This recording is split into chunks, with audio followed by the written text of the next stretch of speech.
This is Bulgur salad, also known as Kisir or tabbouleh. Bulgur is a true all-rounder, a versatile powerhouse. It can be a main dish or a side dish. It suits both summer and winter, and everything in between as well. It's light and keeps you full for a long time, making it great for those watching their diet. Let's take a closer look. Salam, Nile here. Essentially, bulgur is a processed grain product, mainly made from whole grain wheat berries. The production process of bulgur involves cooking the wheat grains, often through steam, followed by drying and husking, and eventually grinding or cracking, based on the specific needs. The sequence of these steps might vary. This process retains more nutrients and also reduces the cooking time. There are varying grades of bulgur, which differ in the size of the grains. Coarse bulgur, for instance, is often used in soups or stews, whereas fine bulgur is perfect for salads. Therefore, for today's dish, I'm using fine bulgur, which offers a quick and easy preparation. Let's get started. I rinsed 400 grams of bulgur briefly with hot water to get rid of any possible impurities. I also look for mixed-in stones. These get mingled in occasionally, which I then simply remove. This amount serves around 4 to 6 people, depending on whether we are using the salad as a main course or a side dish. Since the bulgur is pre-cooked, the cooking process is quite simple.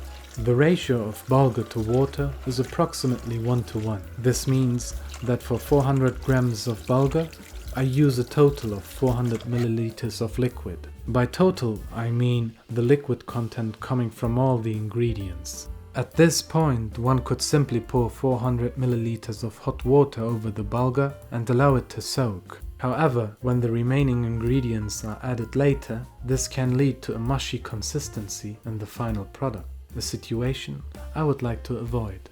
Additionally, the ratio may slightly vary based on the age and type of bulgur.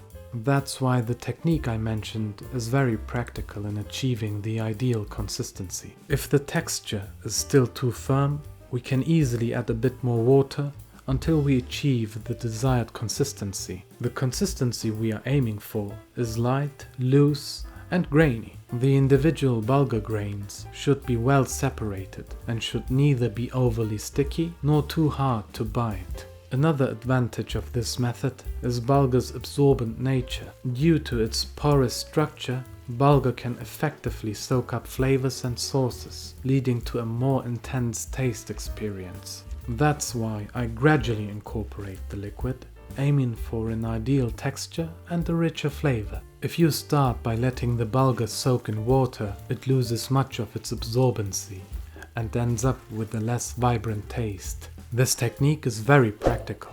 Give it a try. And speaking of techniques, what's the technique of your choice? Feel free to share your thoughts in the comments below.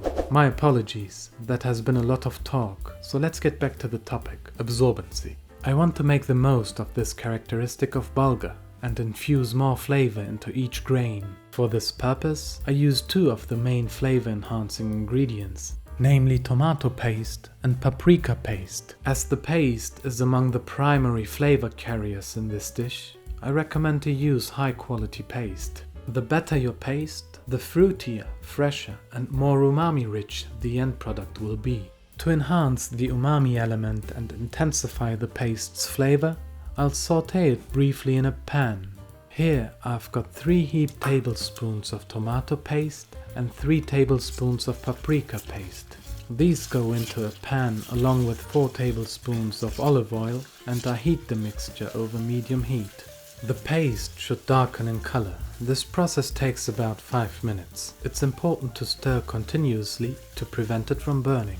The last 30 seconds of that 5 minutes, I add a crushed large garlic clove. Once the garlic releases its aroma, I pour in 250 milliliters of water. Apart from 12 grams of salt, I intentionally do not add any more spices at this stage, so the flavor doesn't become too intense. I then mix everything together until a creamy sauce forms. This sauce is now added to our bulgur. Then I include 2 tablespoons of high quality pomegranate molasses, which is about 30 milliliters. The pomegranate molasses adds a fruity, tangy, sweet note. After that, I put in 50 milliliters of freshly squeezed lemon juice, which complements our salad with a fresh, bright acidity. Although one might initially think both are sour, so why use both? My intention here is to incorporate different flavor layers to provide the dish more depth. If the salad lacks acidity in the end, I add half a teaspoon of Sumac syrup to provide that missing kick to the salad. But as I mentioned, I only do this if the salad lacks acidity. Be cautious with Sumac. It's quite potent, so use it sparingly. Following that, I incorporate the spices we mentioned earlier. These consist of dried oregano flakes, dried basil flakes, black pepper, chili flakes, and cumin powder. You can vary and exchange these to your liking. I gently mix and knead our bulgur and let it sit for 15 minutes. Alright, 15 minutes have passed by now, and it's a good time to taste the consistency of the bulgur. It's normal for the bulgur to taste a bit too intense at this point. Once the remaining ingredients are mixed in, the salad should come into balance. Inshallah. If the bulgur is still too firm, a bit more water can be added. In that case, I would gradually increase the amount of water and work with 50 milliliter increments. Thankfully mine is just right, as we always use this recipe, and I have tested it multiple times for this video. In terms of seasoning, the finishing touches come after we have introduced our vegetables and herbs, as these ingredients will brighten our salad. I use the following ingredients: 100 grams of carrot grated, 150 grams of cucumber deseeded and diced, 3 tomatoes peeled, deseeded and diced, a small bunch of spring onion sliced, a handful of parsley finely chopped, a handful of basil chopped, and a handful of finely chopped mint. Okay, then I give the salad a good mix and leave it for 5 minutes, so the ingredients get to know each other. After that, I taste to check if any additional spices are needed. Mine is just the way I like it. The cucumber and carrot provide a gentle, crisp bite. The tomatoes offer a soft contrast, and the herbs provide the dish with an aromatic, fresh, and slightly tangy element. This bulgur salad is truly a delightful change and offers a different taste profile. It's very healthy and, as mentioned earlier, light and filling. Plus, it allows for versatile customization options. Well, that sounded like if I was trying to sell you a car, but yeah, it does that. You can swap and adjust the vegetables, herbs or spices to match your preferences and create your own salad. Give it a try. Thank you for watching, and peace be upon you. If you enjoyed the video, I'd appreciate a subscription and activated notification bell. And if you're interested in more videos, please click here.